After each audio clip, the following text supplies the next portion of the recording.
Ostiralean, Tolosako udaletxean osoko bilkura ospatu zen. Bertan, 3 gai jorratu zituzten. Tolosako terrazen tasen aldaketa, establezimenduak irekitzeko baimena eta hondakinen tasak.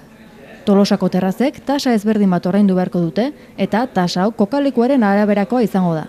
Hondakinen tasei dagokienez, 3 fase ezberdinetan aurkeztu dituzte.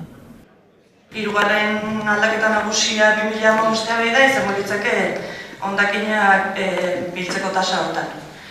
Etxe bizitzei dagokionean 3 tasa bereiztea, tasa orokorra autokonpostaiteguenana eta autokonpostaiteguenana, eta aldaketa nabarmena dator sortzaile berezitan edo komertziotan. Egoin arte soilik 2 tasa bereiztezian, establezimentu orokorra izagozkionak eta establezimentu berezia izagozkionak, batez ere establezimentu berezia, tabernak, janari dendak eta modu hortako establezimentuak zian, baina bai ikustezan zenbait sektore gelditzeziala oso kastigatuta oain tasak plantatuta zeuden moduan.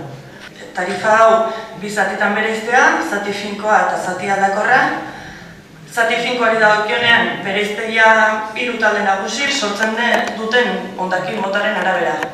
Orduan, oinarri bajuena izango ia sortzen ez duten komertzioak, izango litzakela etxebizitza batean tasaren kopuru bera, gero beste talde bat eukiko genuen kartoi asko sortzeuenak eta 3. talde bat organiko asko sortzeuenak.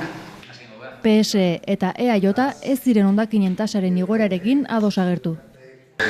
Guk esan genuen bezala, batzorde esan genuen bezala, ez gaude ados hondakinen tasaren igoerarekin, eta bereziki, gizu gaudela ados aukeratu duzuen sistemarekin, ez. Naiz eta, ez dakizan bat igoera egon direla beste urtetan, baino zerbitzuaren kostua ez da sistemaren aukeratzaren independentzia. Ez da, segun ze sistema aukeratzen dugu, horrelako kostu izango du. Eta aukeratu duzuen sistema noski oso berezia da. Eta hemen daukagu lehenengo ondorioa. Gu kontra daude zaborriketaren kudeaketan planteatzen den tasaren inguruaren, emandan inguruaren aurka daudez. Baita ere, ipatu daulenago, da ogasun batzordean baita ere aterazen kontua, gure garaian ere, ehuneko 5 egotzen zela eta zuen jarritutako irizpidea hori bera dela, baina orduan esan bezala, tasa horren prezioare lotuta dago segun eta ze zerbitzu prestatzen denez. Eta eskaintzen da zerbitzuarekin gu ez gaude ados, gu beste planteamendu bat egiten genuen, eta horren baitan ezezkoa emango digurriz botoa. Ez hori bakarrik planteamentua dago baita ere hobariak eskaintzeko auzo konpostagailu eta autokonpostagailuen inguruan.